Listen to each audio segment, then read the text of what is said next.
See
greatness, and the refrain, then sings my soul, my Savior God to thee.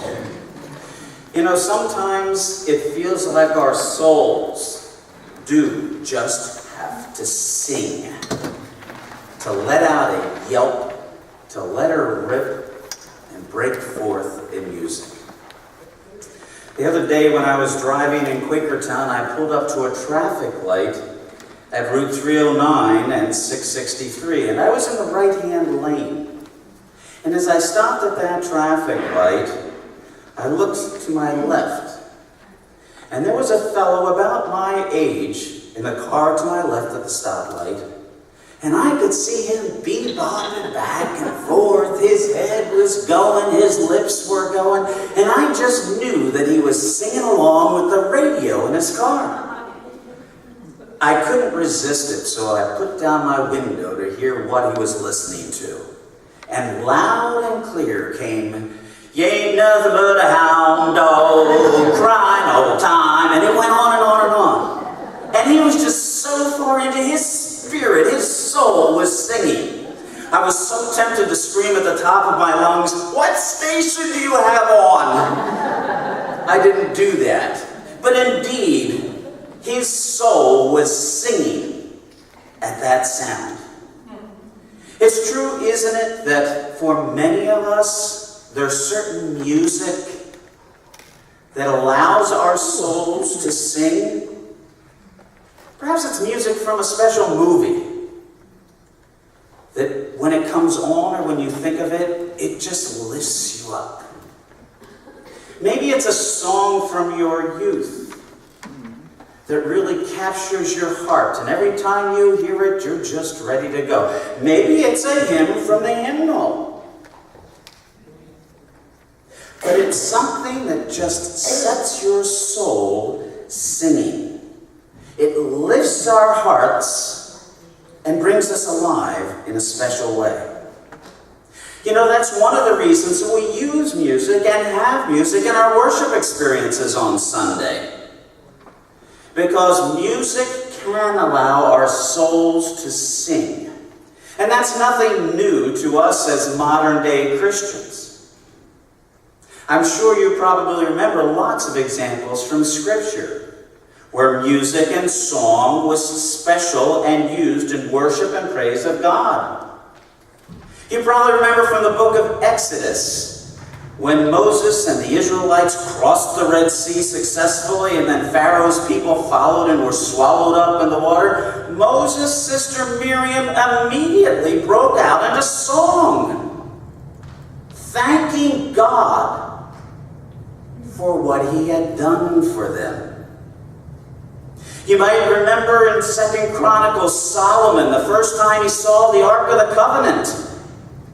And as he cast his eyes on the Ark of the Covenant, he brought out an entire orchestra and band with lyres and cymbals and timbrels. He brought out 120 trumpeters, we read.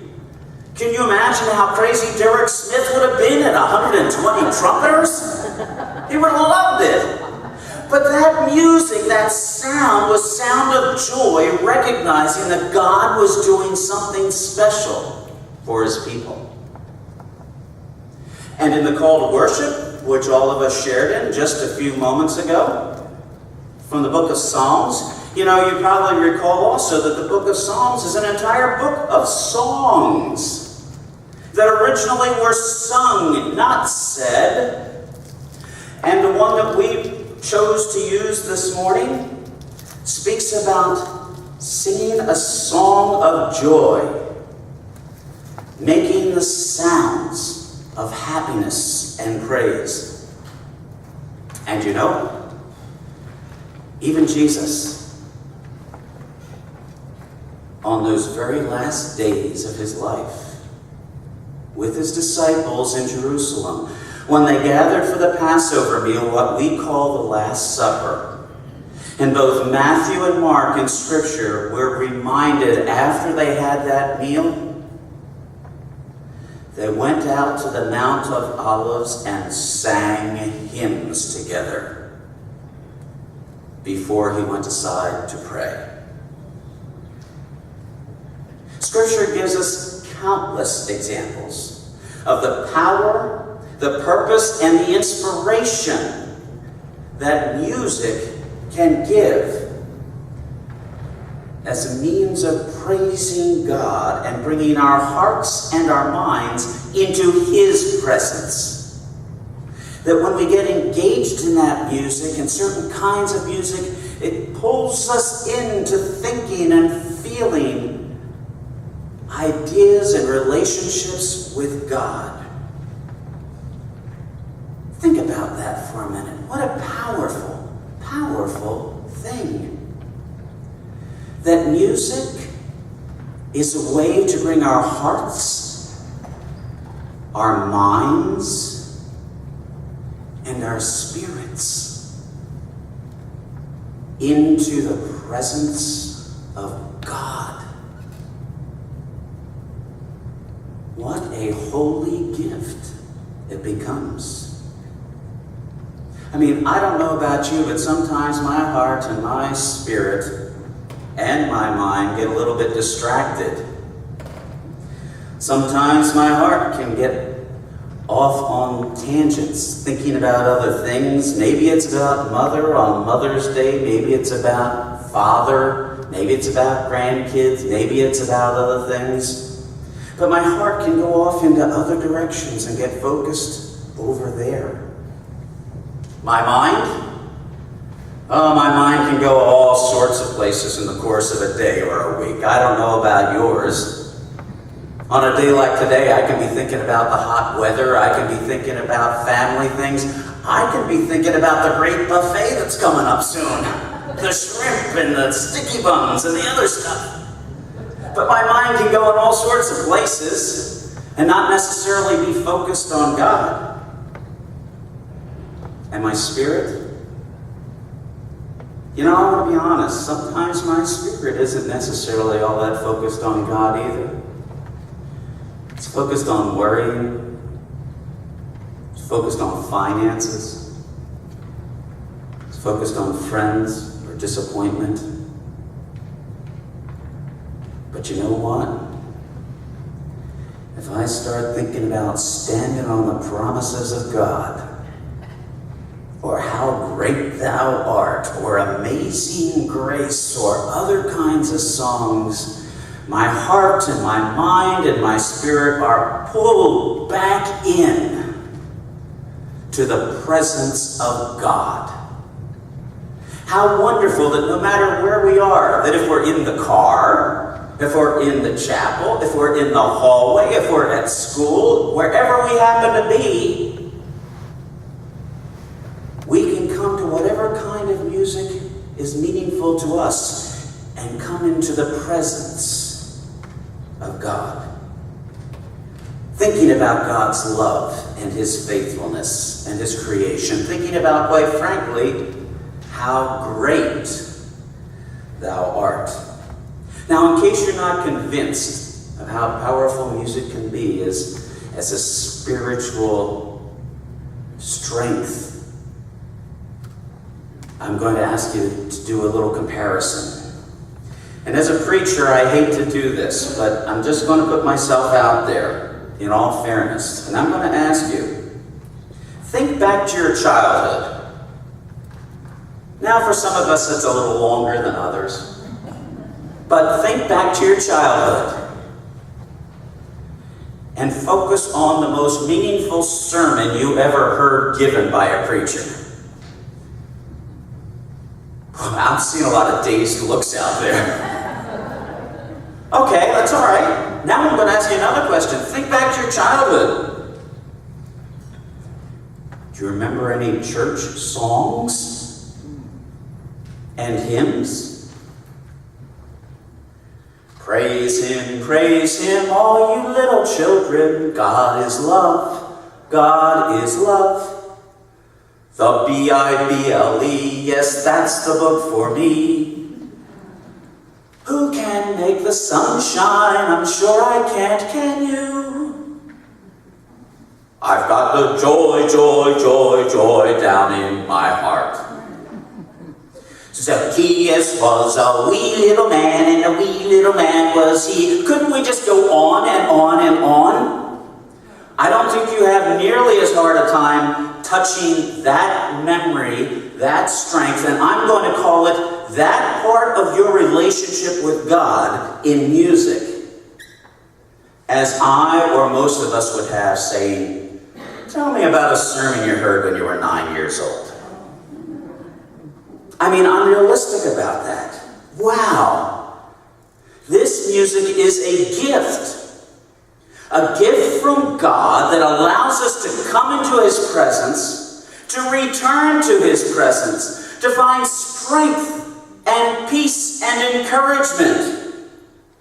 And as was noted in today's psalm, Psalm 98, that was the call to worship that we all read together. We're told, sing to the Lord a new song, make a joyful noise to the Lord. And my goodness, there are lots of joyful noises we can make. But the psalmist doesn't leave us hanging saying, why should we do that? The psalmist goes on to say, and please hear this line also. The psalmist states, for He, that is God, He has done marvelous things. What kind of marvelous things has He done for you? Has He given you a marvelous family? A marvelous spouse? A marvelous friend? Has He allowed you to see and enjoy the beauty of the red crabapple tree, or the purple azalea, or the yellow daffodil, or the lovely roses with the baby's breath? Has He given you the incredible sunset, friends, year after year after year, even freedom? You know, we as a nation, or as a world, I guess, celebrated this past week 70 years since Victory in Europe Day, freedom. Some of our residents were literally there in Europe at that time. And I'll bet there was lots of singing, and lots of noise, and lots of music. But God gives us that gift of freedom and other uncountable blessings. The psalmist goes on to say, for He has done marvelous things. The Lord has made known His victory. Not victory in Europe. Not victory over soldiers with guns or cannons or weapons. His victory is a victory over the eternal reign of Satan and devil and evil. Now that's a victory. His victory is a victory given to us so that we would not be in slavery to sin forever. His victory came not at the cost of some guns or ammunition,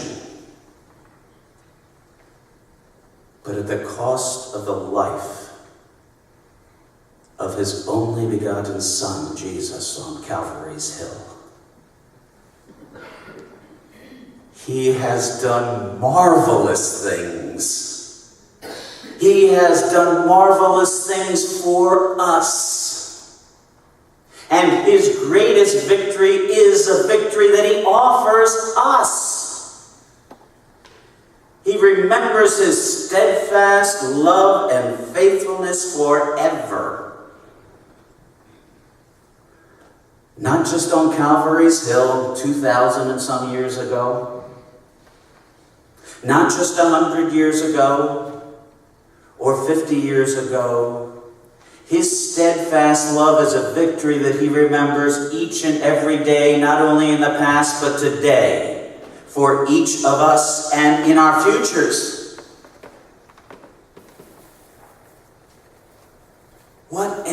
incredible victory by a steadfast God who shares his victory with us and then offers it to us forever.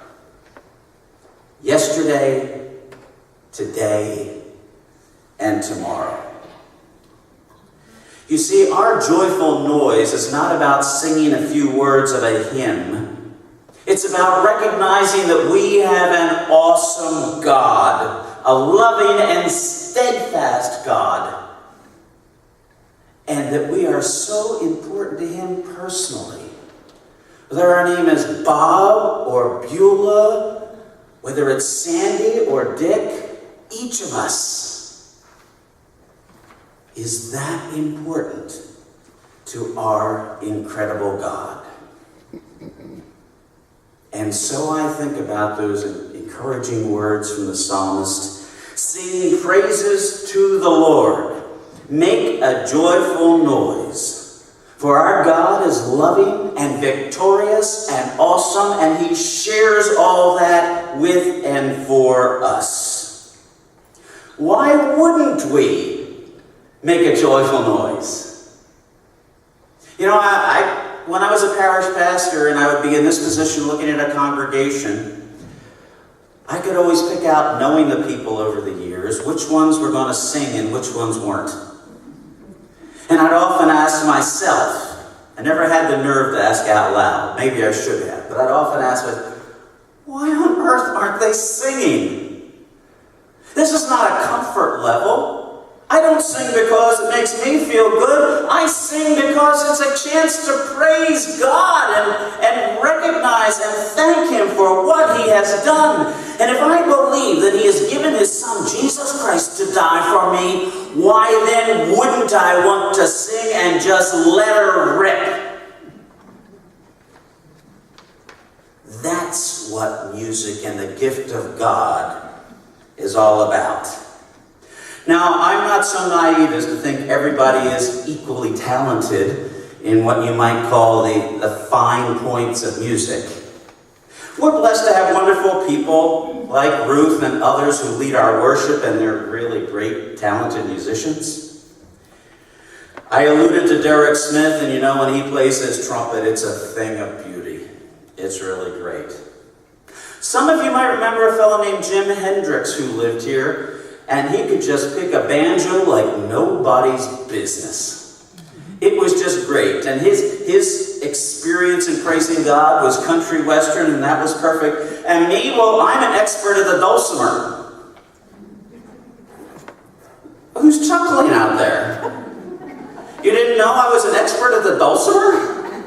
Wait. I brought it with me. My dulcimer. So, let me show you how this kind of professional expertise goes.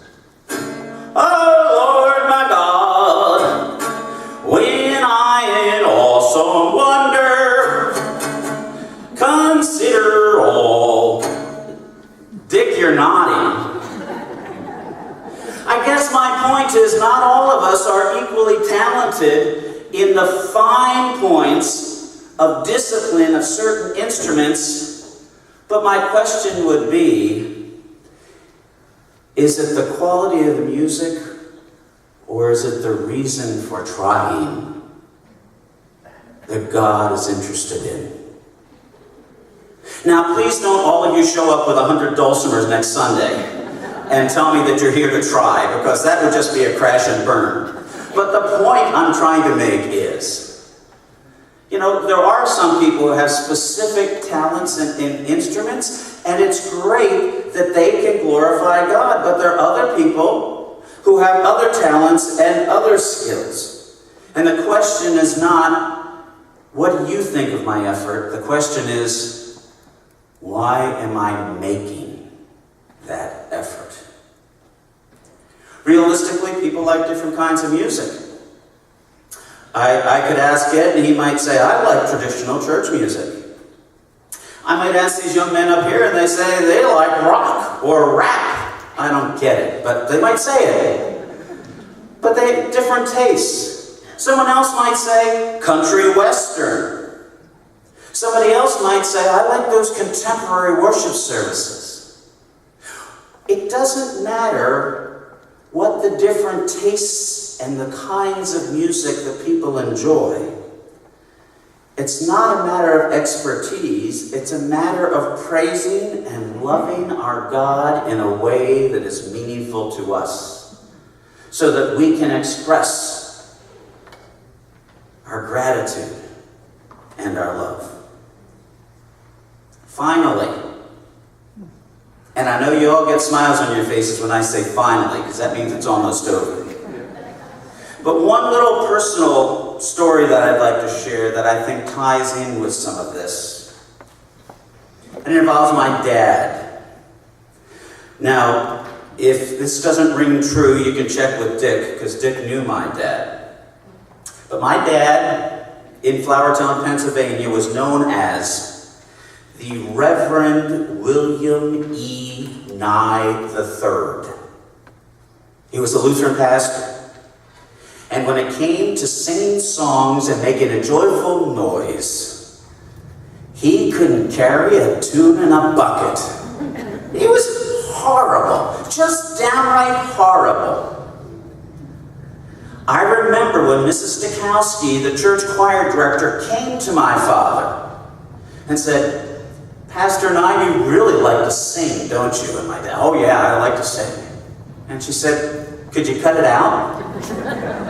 And he said, "Well, I'm up there in front of everyone. People see me." And she said, "Could you lip sync?" And my dad said, but this is how I want to worship God. I've always praised God." And you know what? Up to the last day of his life, my dad never lip synced.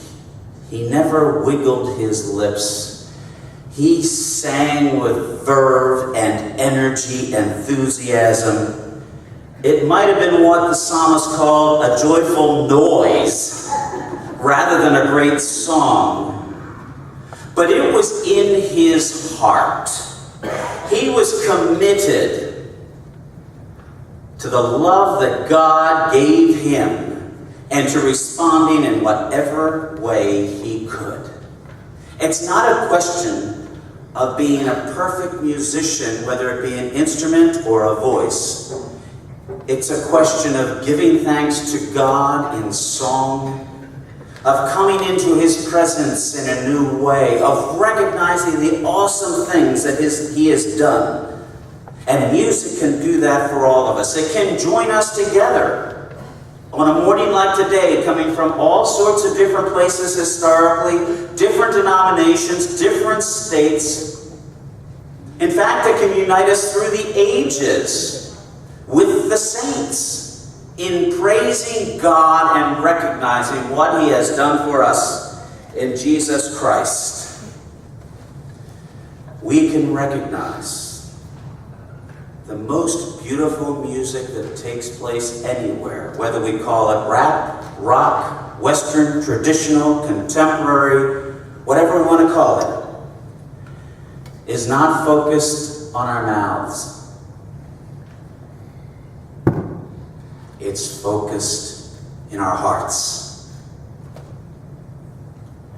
And it is our response in thanksgiving and praise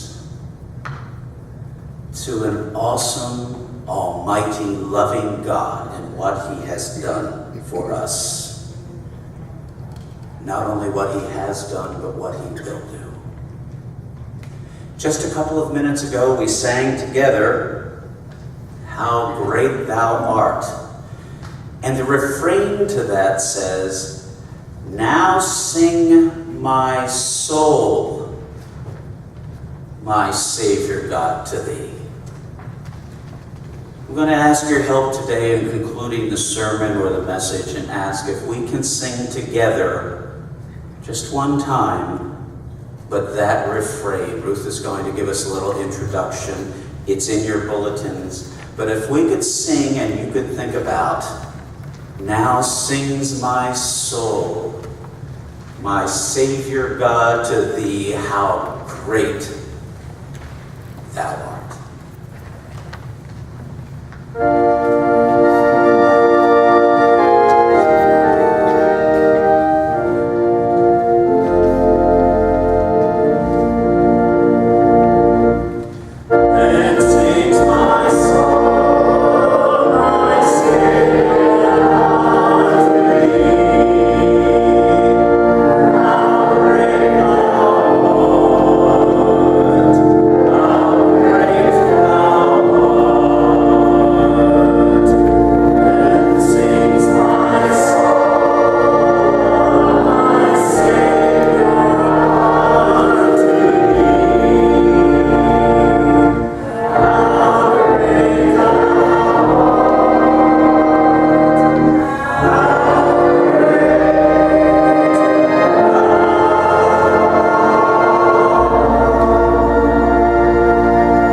this time we'll receive our offering.